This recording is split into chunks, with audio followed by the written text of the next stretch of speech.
Vous êtes sur Canal Congo Télévision. Merci de vous joindre à nous pour vous informer à la une de l'actualité de ce lundi 2 octobre 2023. Le président Félix Antoine Tshisekedi a été investi candidat de l'Union sacrée à l'élection présidentielle du 20 décembre 2023. C'était dimanche au cours du tout premier congrès de cette méga plateforme politique du chef de l'État. Reportage.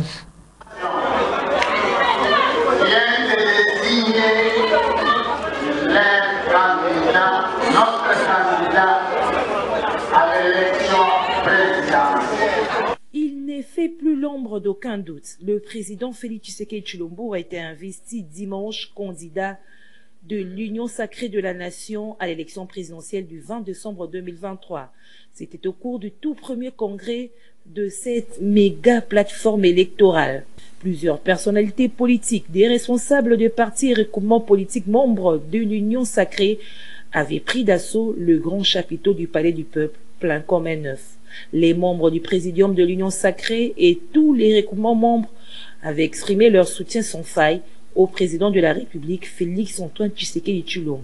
Ainsi, dans son mot introductif, le Premier ministre Sama Lukonde, en sa qualité de membre de présidium, a remercié le chef de l'État, Félix Antoine Tshisekedi, les membres du présidium, tout en assurant les uns et les autres que nous sommes du bon côté de l'histoire.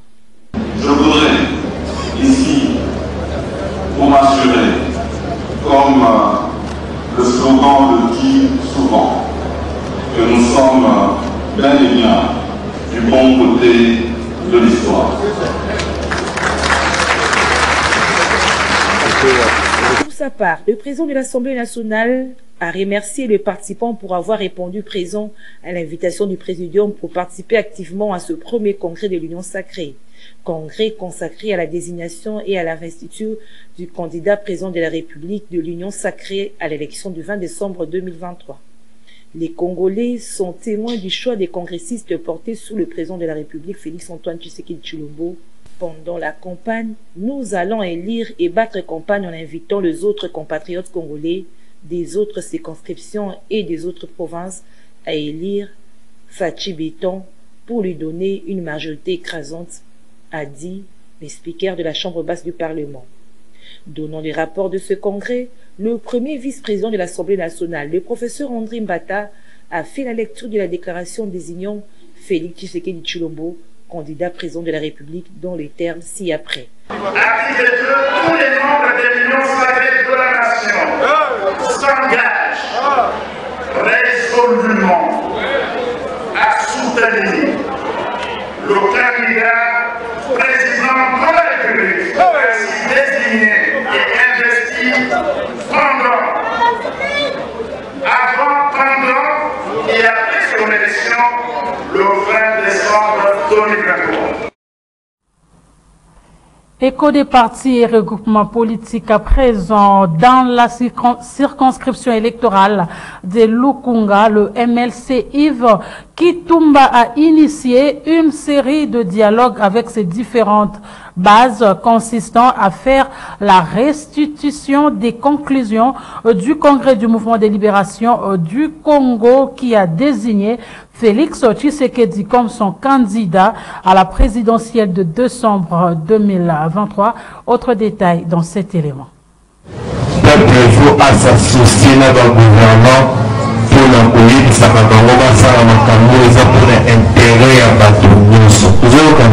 à travers cette série de dialogues initiés avec ces différentes bases de la Lukunga, Yves Kitumba procède à la restitution des conclusions du Congrès du Mouvement de Libération du Congo, MLC, son parti, qui a désigné Félix Antoine Tshisekedi Tshilombo comme son candidat à la présidentielle de décembre 2023. Les messages clés de ce dialogue, de cette consultation, de ce dialogue, ça a commencé par la restitution du discours du président national Jean-Pierre Bemba hier au Jardin Botanique, parce que vous savez que ce discours a été teinté hautement politique.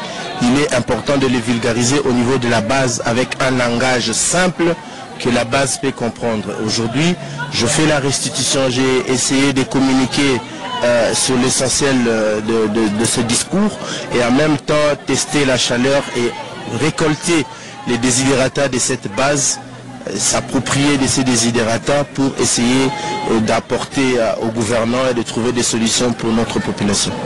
En croire l'initiateur de la génération Yves Kitumba, ce programme va s'étendre sur un mois dans ces différentes bases du district de la Lukunga.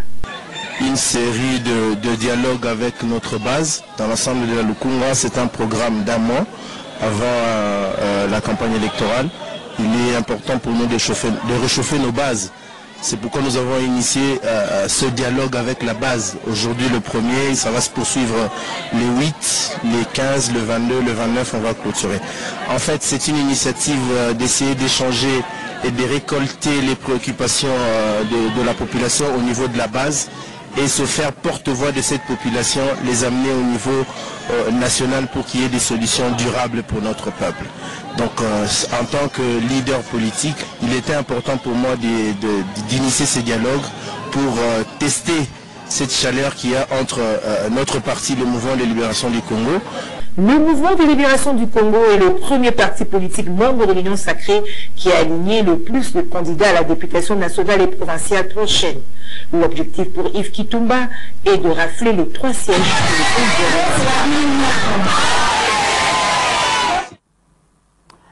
Restons au Mouvement de libération du Congo pour parler cette fois de cette première prise de contact de la présidente de la Fondation Nancy Ileka, une structure spécialisée du MLC avec sa base électorale de la commune de Mongafula. Au cours de cette activité, Nancy Ileka Nsele a demandé aux femmes de Mongafula de donner plus de chance aux candidatures féminines. Un message capté 5 sur 5 par ces femmes qui la considèrent comme leur icône. Reportage. Initié par Nancy Ileka, présidente de la structure spécialisée du MLC qui porte son nom, l'opération Femmes votent sont semblables à femmes, autrement dit, Moissi voter Moninga Moissi, poursuit son bonhomme des chemins. C'est dans cette optique que Nancy Ileka a eu un premier contact avec sa base électorale du quartier Massangambila, précisément vers l'arrêt des bus Mercano, dans la commune de Mongafula. Elle a, au cours de cette rencontre, appelé les habitants de ces coins de la capitale à participer massivement aux prochaines élections prévues le 20 décembre 2023 en faisant un choix judiciaire. On a plus de chance aux candidates féminines. Un message capté 5 sur 5 par ces femmes venues suivre l'adresse des 7 stars de la télévision œuvrant depuis des années à CCTV Viralique et qu'elles ont pu voir des visus ces jours-là. Plusieurs parmi elles ont rassuré en Nancy Ileka leur soutien indéfectible, d'autant plus qu'elles la considèrent comme leur icône des marques. Maman Nancy eza esengali lokola biso po aza mama lokola biso mama nde ayebaka pasi ya ndako. Vraiment cette fois-ci toza déterminé tomema nde bamama ebele na assemblée nationale parce que tozaki espoir po bapapa badecevoir biso makasi. Cette fois-ci, vraiment, tous derrière ma maman, on est sorti dans le parlement pour la population. Donc, on se fait mine comme on a maman la biso Nancy, maman a MLC à elle. Mais le message n'est pas à ma casse, déjà la partie à MLC, déjà j'ai fait bien maintenant. Pourtant, vraiment, la monde a fait ça, la siège à MLC, et ça va te belé, on va s'intégrer à MLC, on va te bander là, alors ils allaient se remettre ceux qui comptent le télévision siège à MLC pour la wana massif pour nous s'adhérer puis pour nous soutenir les candidats la biso ya MLC. Mama biso ko sepeli makasi yo yambi na esengo na lukunga oyo tika ke makamelo yo sotu nzamba fongola okele liboso lebi nango oyo kosunga pe biso mama to sepela toza lelo moko te to boyo eza mama na biso kotika la kaka mama na biso yo yambi na esengo tika ke nzambe wana atia liboko biso pe to tia liboko atena yo salini e fo mama e pambo. Comme on les voit à travers les succès récoltés par cette dernière descente sur terrain, la présidente de la Fondation Nancy Ileka est en train de récolter les fruits du travail des fourmis qu'elle accomplit depuis un bout de temps et que grâce à Dieu, la victoire est certaine.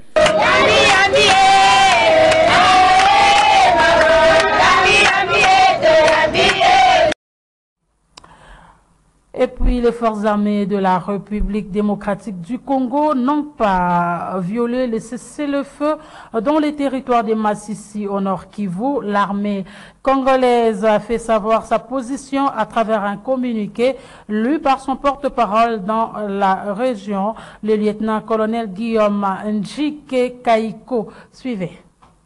Contrairement aux déclarations des terroristes de l'armée rwandaise, opérant sous le label du M23, qui circule dans les médias et réseaux sociaux, il est porté à la connaissance de l'opinion tant nationale qu'internationale que les forces armées de la République démocratique du Congo restent et demeurent respectueuses du cessez-le-feu, respectant ainsi les engagements pris par les chefs d'État de la sous-région dans le cadre du processus de Luanda et de Nairobi. Pour ce faire, les forces armées de la République démocratique du Congo rejettent l'accusation selon laquelle elles auraient attaqué une quelconque position des terroristes du M23 et leurs alliés de l'armée rwandaise dans les territoires de Massissi et plus précisément aux environs de la localité de Kiloliré ce dimanche 1er octobre 2023. Pour votre gouvernement, la communication que vient de faire l'ennemi ce jour par le biais de son porte-parole et qui circule dans les médias et réseaux sociaux n'est qu'un prétexte pour justifier sa réoccupation des positions qu'il avait jadis abandonnées dans le cadre du cessez-le-feu afin d'aveugler la communauté internationale. Au regard de cette intention belliqueuse exprimée par l'agresseur dans la dite communication, les forces armées de la République démocratique du Congo informent l'opinion tant nationale qu'internationale qu'en cas d'attaque de ces positions, elles sont prêtes et déterminées à parer à toute éventualité. Fait argument le 1er octobre 2023. Et puis les journalistes Jules Boulembi est en itinérance à Bandal, Kassavubu et Kalamou. Objectif pour lui d'être en contact permanent avec les populations de ce coin de la capitale. C'est un reportage de nos confrères de Canal King Télévision.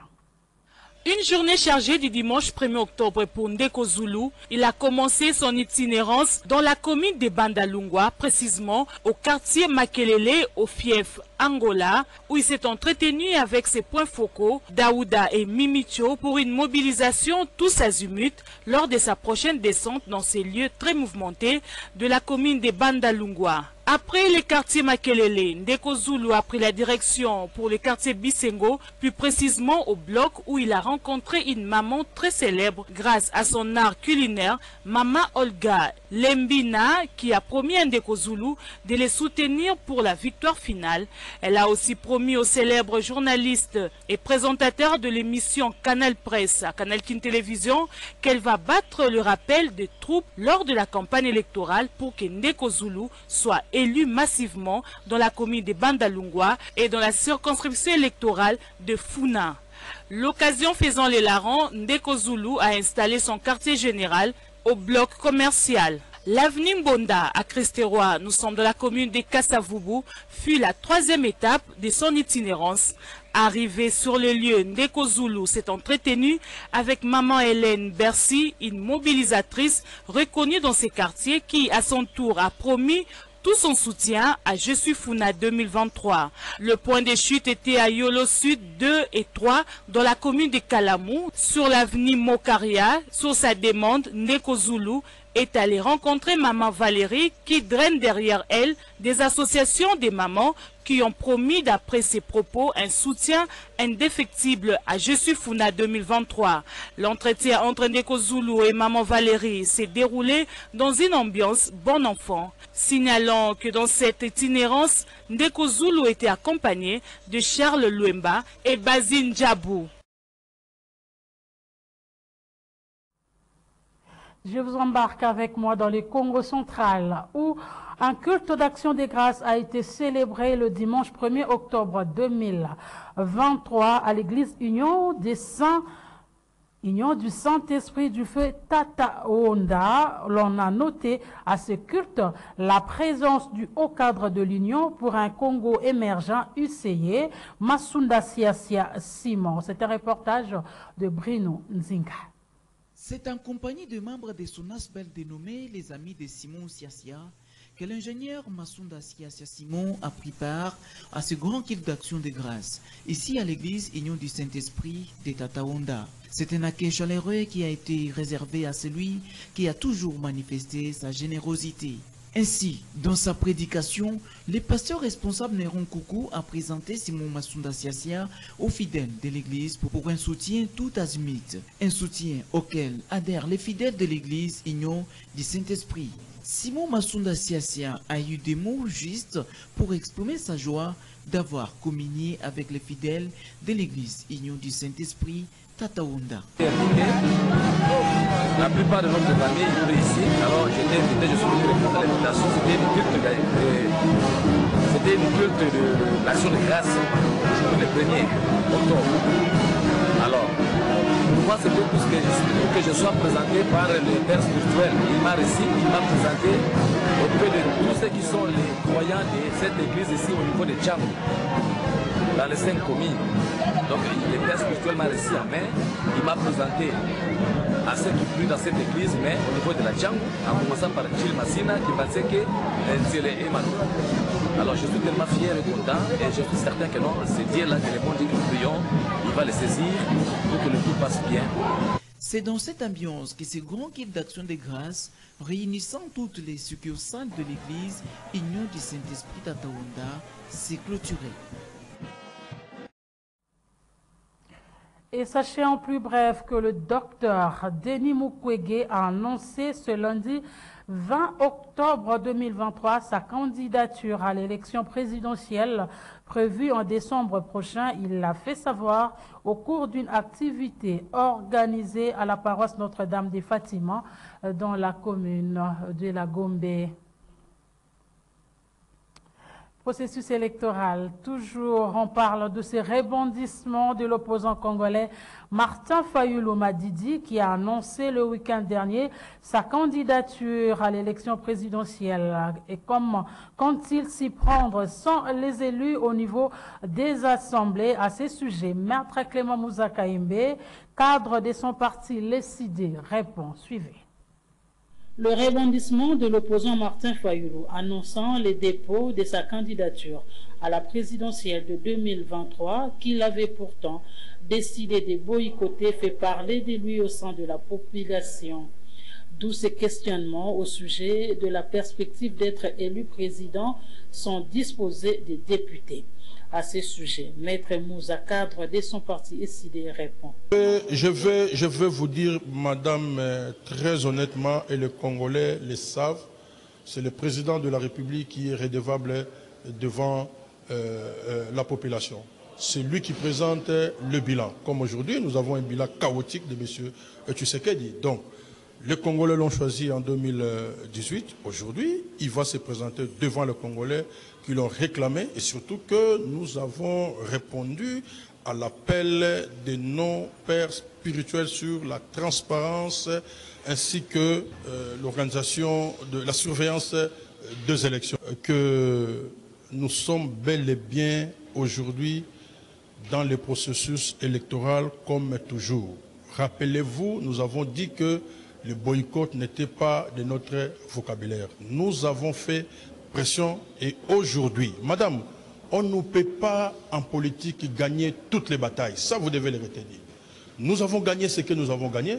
Aujourd'hui, tout le monde est alerté sur le processus électoral. Aujourd'hui, tout le monde parle de la transparence électorale. Aujourd'hui, M. Kadima lui-même déclare qu'il y aura proclamation des résultats bureau de vote par bureau de vote. Ce qu'il n'avait jamais dit. Aujourd'hui, les pouvoirs, même M. Kadima est en difficulté d'appliquer les 47.3 de la loi électorale. Les 47.3 de la loi électorale veut tout simplement dire le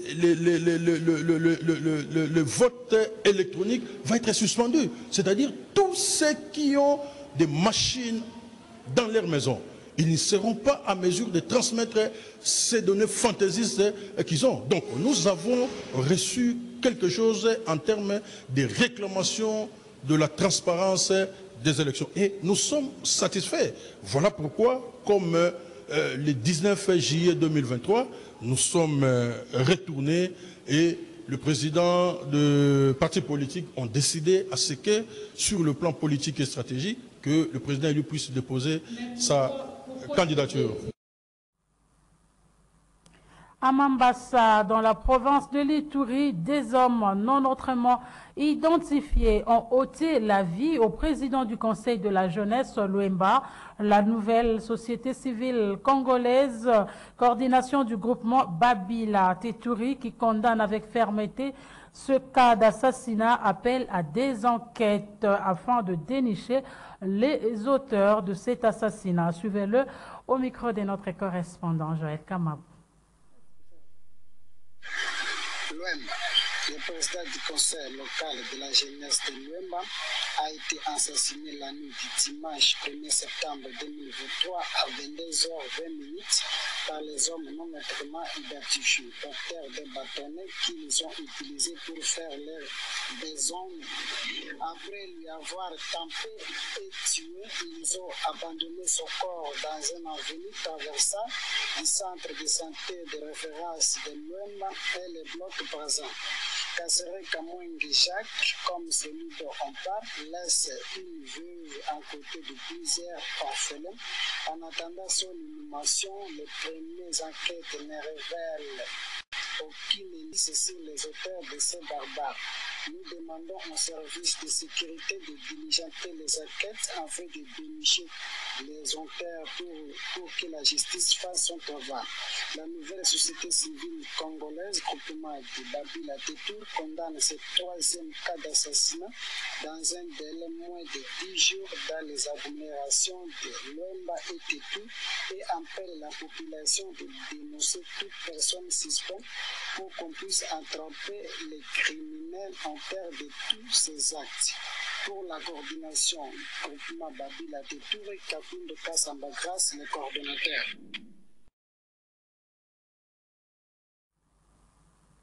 Sport. Parlons de la 3e édition du tournoi Fioti Karaté, tenu ce dimanche 1er octobre 2023 sous le thème Karaté contre la violence et la délinquance. Christian Kapepula nous en parle dans ce reportage. C'est dans une ambiance bon enfant que cette 3e édition du tournoi dénommé Fioti Karaté spécial rentrée scolaire a tiré ses rideaux au chapiteau du Palais du Peuple dans la commune de Lingwala sous le thème Karaté contre la violence et la délinquance. Le président national des arbitres, Maître Massamba Loré, explique ici les choix de ces thèmes. On va choisir le thème de karaté contre la violence et puis la délinquance. Parce que ces derniers temps, il y a trop de cas de violence.